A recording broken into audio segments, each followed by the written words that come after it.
you want me to do this for? Do do do do do do do do do do. Do do do do do do. So yeah. Yeah. All right, beautiful. Let's give it up for our elevator.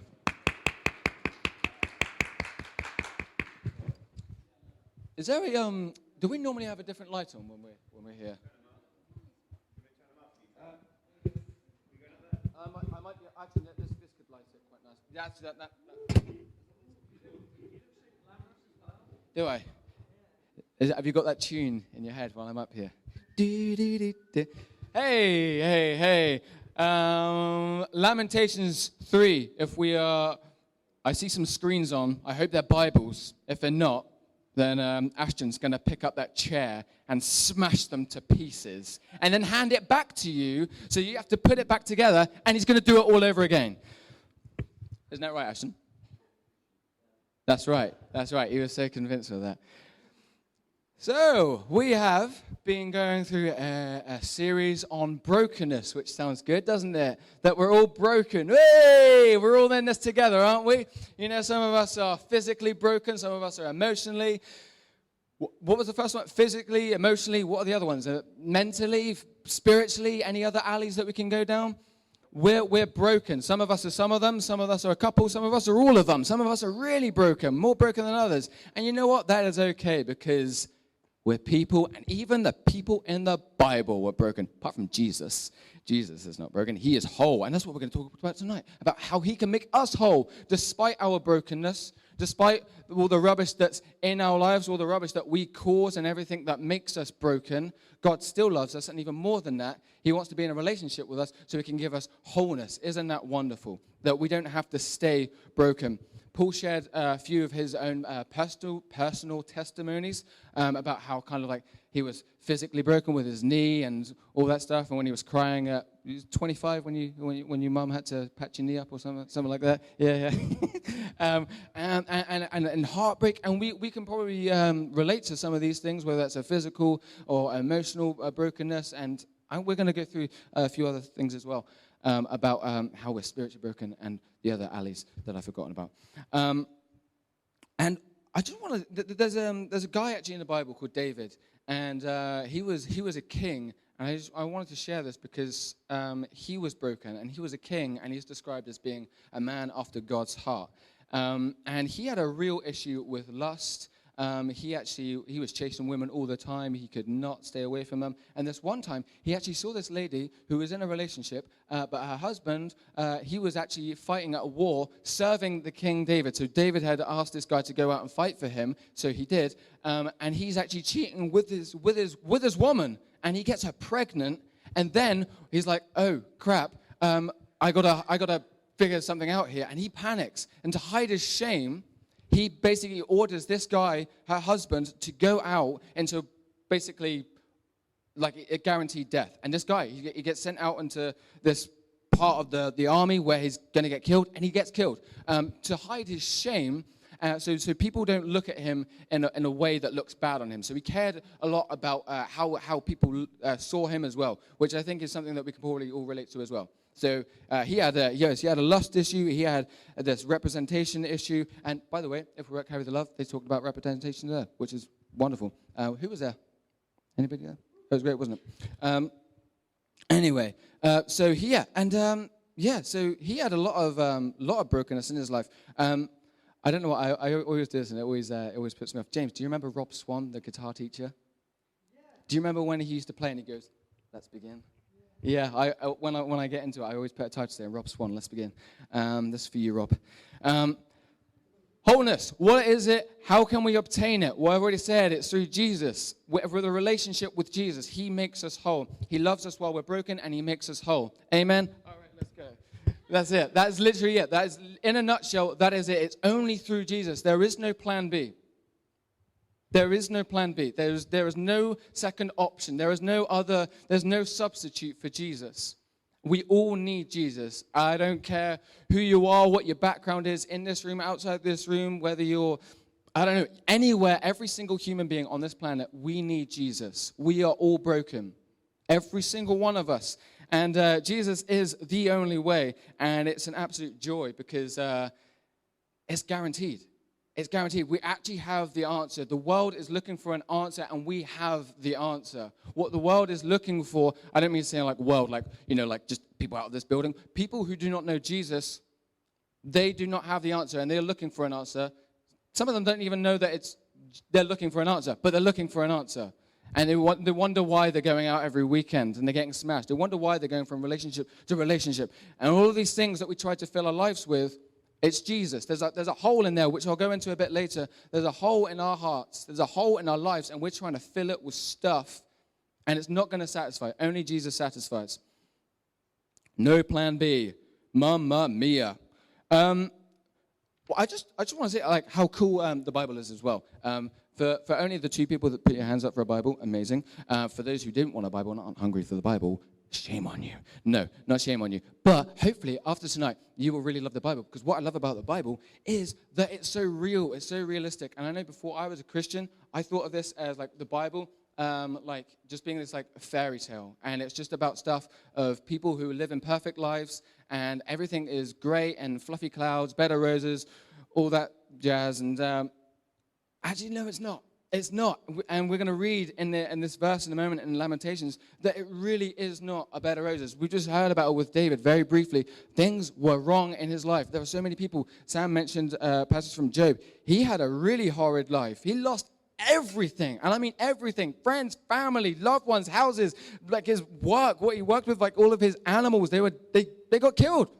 Like he lost everything. The Bible is not necessarily a fluffy book of fairy tales. It is real stuff that happened. We spoke about this, I don't know how long ago, but we went through like how the Bible is historically backed. Like it's not just, it makes me feel good. It's real. It's real.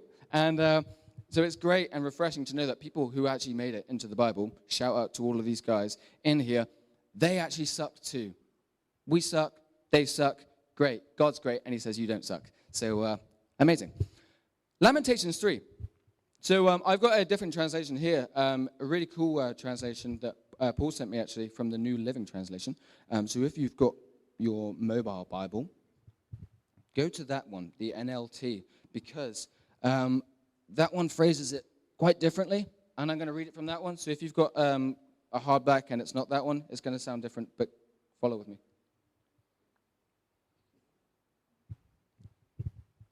It says this, and it's very cheery. The thought of my suffering and homelessness is bitter beyond words.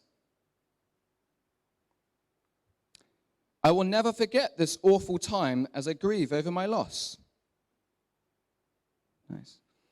Yet I dare to hope when I remember this. The faithful love of the Lord never ends. His mercies never cease. Great is his faithfulness. His mercies begin afresh each morning. I say to myself, the Lord is my inheritance. Therefore, I will hope in him. And at the end of tonight, my prayer is that we all get to honestly and truthfully say that the Lord is my inheritance. Therefore, I will hope in him. So those first kind of 2 verses, 19 and 20, like again, it's real stuff. And basically, the author, like the whole thing is kind of like some like poetry sort of thing. And the author is expressing kind of the place that they were in, and the place had been destroyed. They were far from God. So they were in the thick of it, and it was not a good place to be. And how many of our worlds have fallen apart? Like our individual worlds. Like I don't know, so many times, and I thought my world has fallen apart.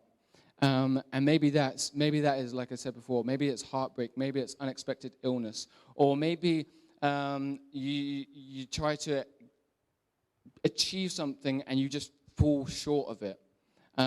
Whether that's grades or whether that's, I don't know, just being freaking awesome and instead you're just awesome, or if you really, really are lame, and that's okay because God still loves you. So any losers in here, God loves you. That's me. God loves the loser. He's for the nobody. He's for the lowest of the low, and he's also for the people at the top. There is not a single person on the planet that God does not desire to have a relationship with. Incredible. But anyway, like with these things where things go wrong, like this author, things went wrong, it's easy as a Christian, or even if you're not a Christian, to think, does God even exist? And if he does he not care about me? And if he cares about me, then he doesn't love me. He might care about me to some level, but he doesn't. And all of these doubts, there's confusion and doubt that comes with brokenness. And that's okay. We shouldn't feel guilty about having these thoughts, but actually we will hopefully go on and say, the Lord is my inheritance, therefore I will hope in him, because he's good. His mercies never cease. If you just, even right now, I'm not going to ask anybody, because there might be some really horrendous things in here. If you think of the worst thing you've ever done in your entire life, or thought of, which I'm definitely not going to ask, then God is merciful towards that. God is forgiving towards that.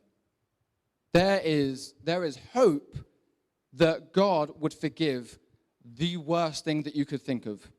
And that's probably very different for different people. Hurt and pain happens. Like, that's life. We got to deal with it.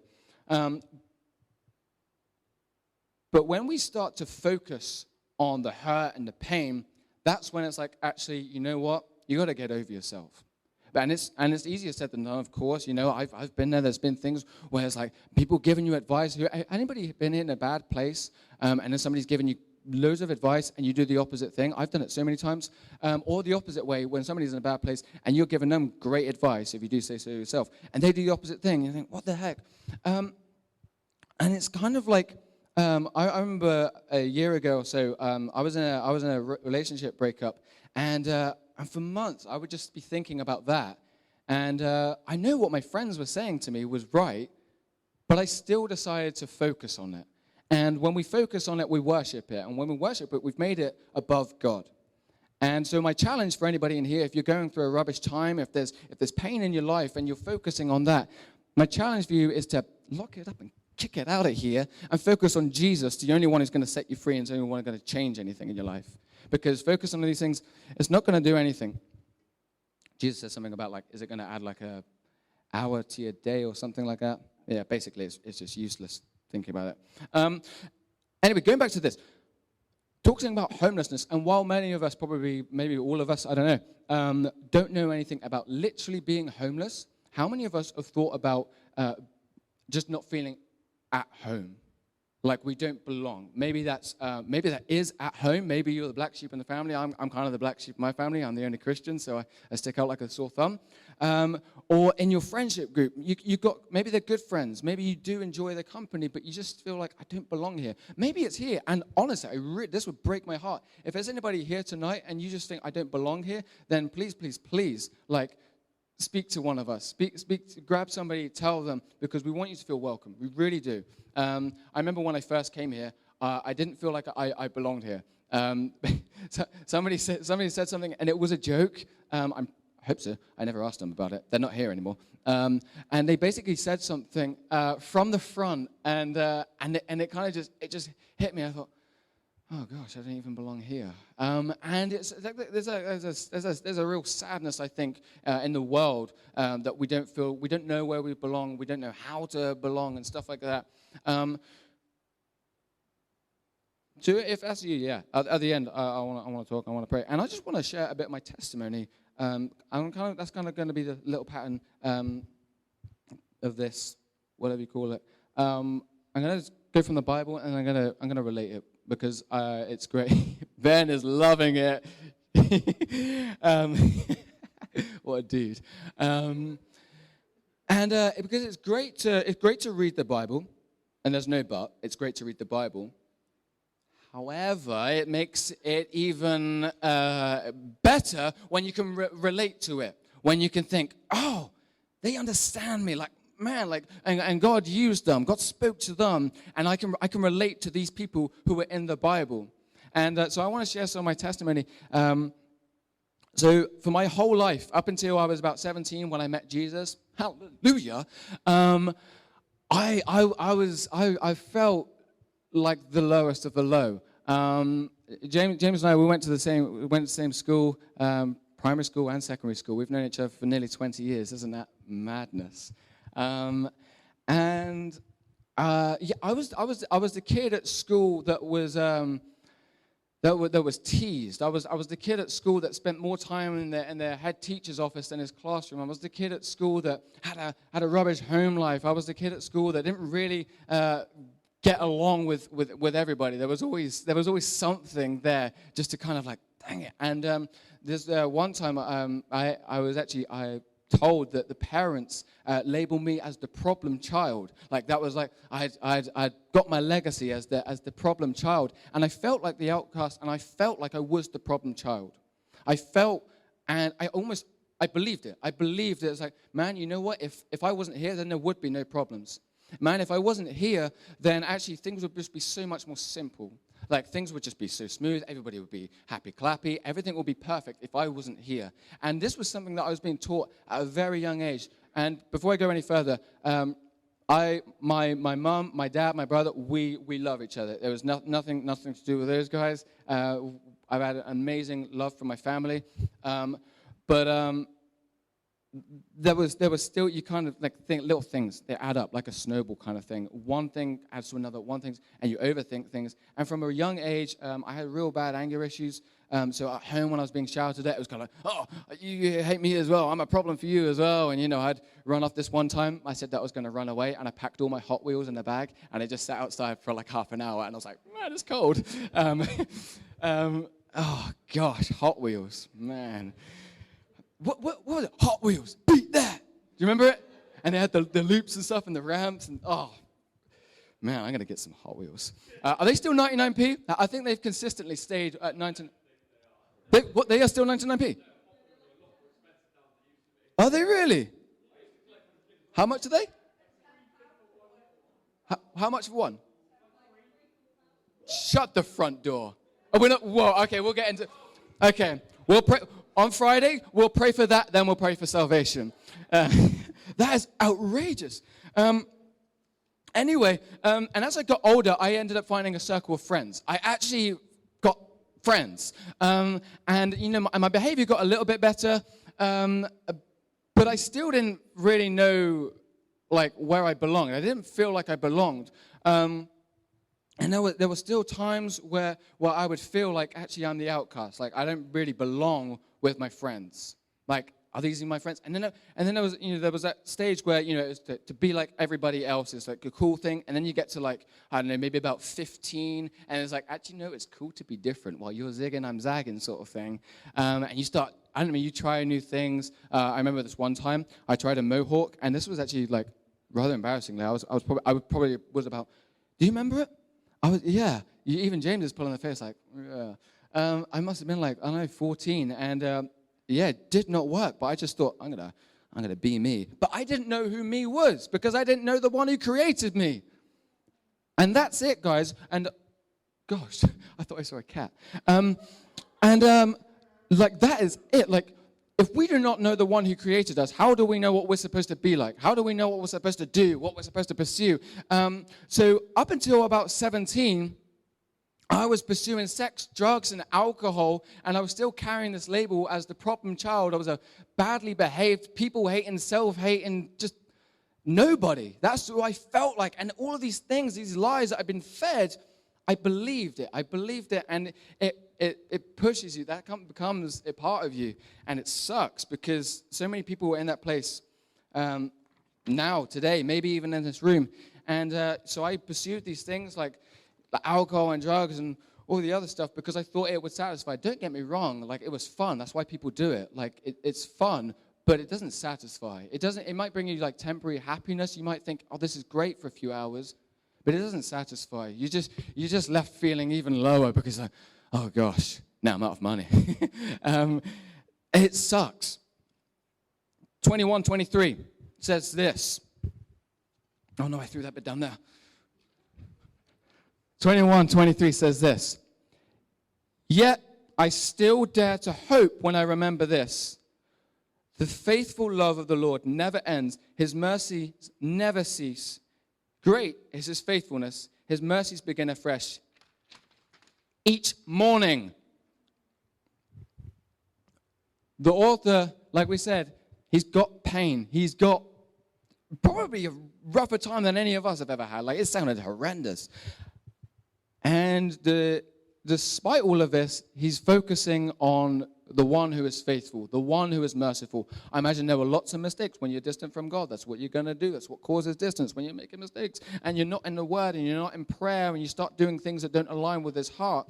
And he talks about the faithfulness and the mercies of God, the one who loves him, the one who cradles him, the one who's secure. And man, like, there is nothing that compares to the love of Jesus, like 100%. Like, actually, no, I don't know if it was Josh or somebody, it might have been Tunde, who said about, there's this guy who hands out leaflets. He used to be addicted to meth, and he hands out these leaflets saying, "Ain't no high like the Most High," which I think is very clever, but very true, very true. There is no high like the Most High. And so again, kind of going back to some of my testimony, I can't remember how old I was, but I basically spent some time in a refuge in Barnstable. I don't know if any of you know it. It's for like domestic abuse stuff. So me, my mum and brother, we spent some time there. There were some family complications, which is why I wasn't really staying with my dad and stuff. Again, my dad loves me. I love my dad. Like, it's nothing like, it wasn't like, yeah. Anyway, so basically, me, my mum, and my brother, we were staying in this refuge for a few months. And my mum, bless her, actually, she told me that we were moving to a mansion. So when I was telling my friends at school I was moving to a mansion, they were like, "Oh my gosh!" And they're like, "Can we come over?" And I was like, "Mom, can they come over?" She's like, "No." Anyway, so there was physical violence going on at home. So this is what I was talking about while I was at school, and things weren't going bad, and then going home and things aren't great. And I remember when we were there, it felt like the worst thing ever, and it was like it was one room for three of us, and then there were so many other families there that are going through similar or worse things. But so there's so many people there that are broken, and I mean really broken. And I don't remember anything about Jesus there, so I don't think they have Jesus. So maybe I'll go over there and ask them about that. Actually, that'd be cool. And I didn't know at the time, but I know it now, that God is our refuge. And maybe that's a bit cheesy, but God is our refuge. He's our haven. He is our safe place. We can go there if we're feeling great or if we're feeling rubbish. Whatever we've done well or not so well, we can go there and we can take a deep breath and just shut the world off and just spend some time in true peace and wholeness with God.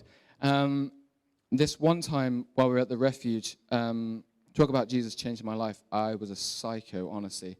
Again, James could vouch for that. I was in fights all the time. And this one time at the refuge, you know those fancy pens, like Parker pens, and you get like the metal pen, like it's a one piece of pen thing in it? I don't really know how to describe it. If you know, you know. If you don't, then you don't. But anyway, it was basically a bit of metal with a pen on the end, so sharp. And I stabbed this kid through the hand with it because he annoyed me.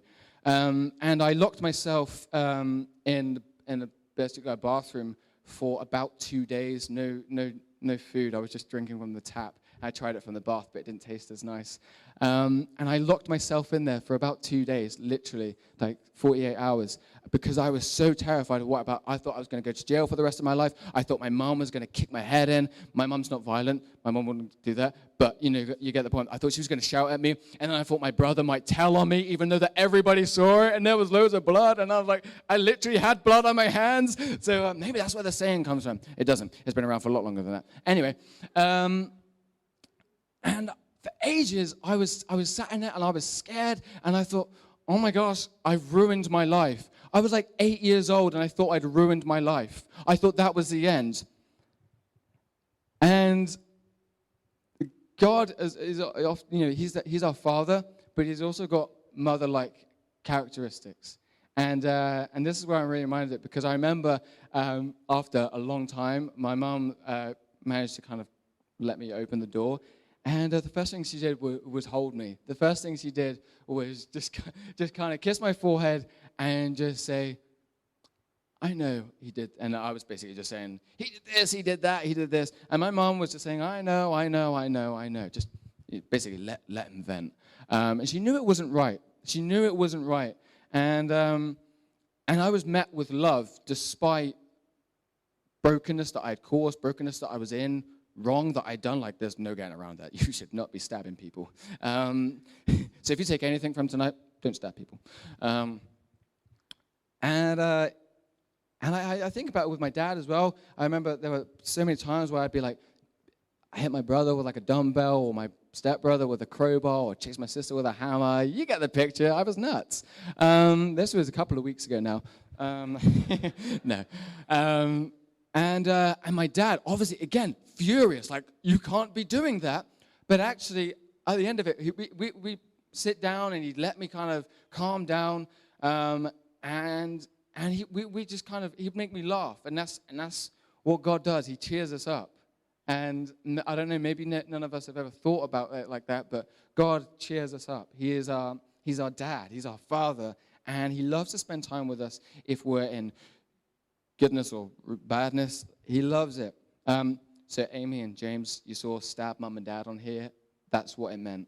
I was just doing notes.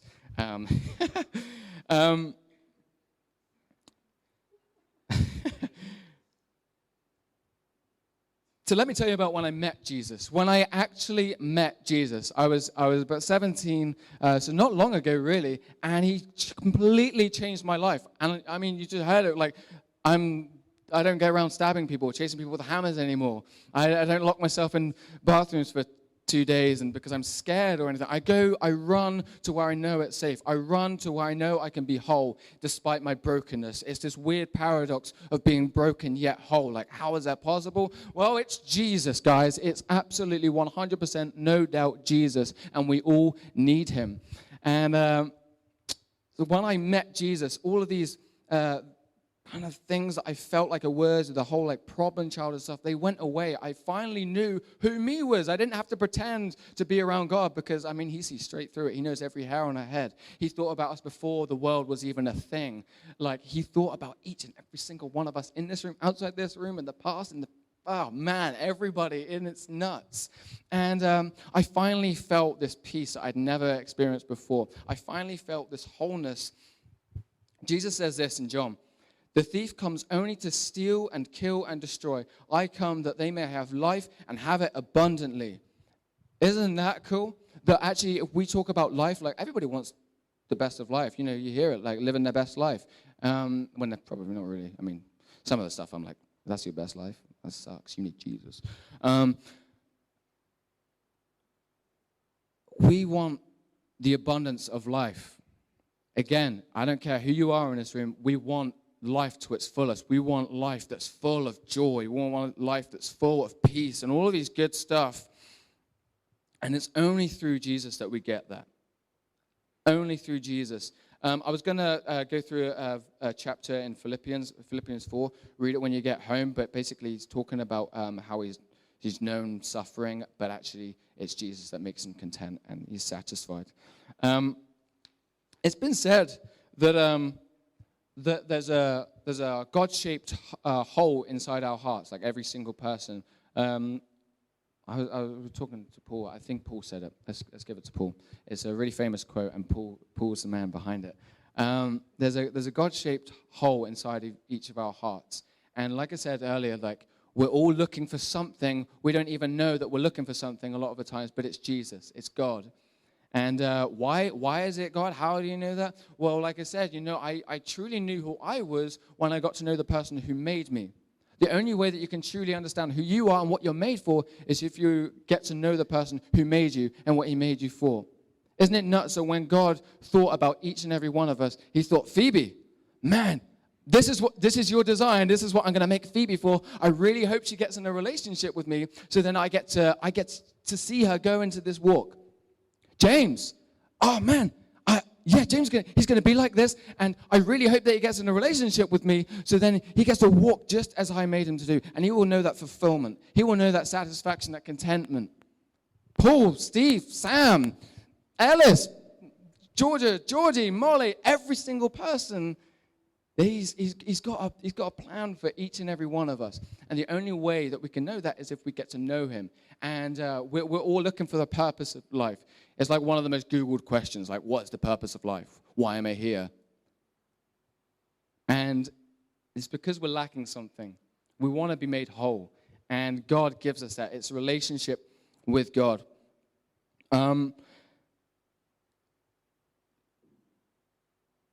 Let's not do that. Let's stand.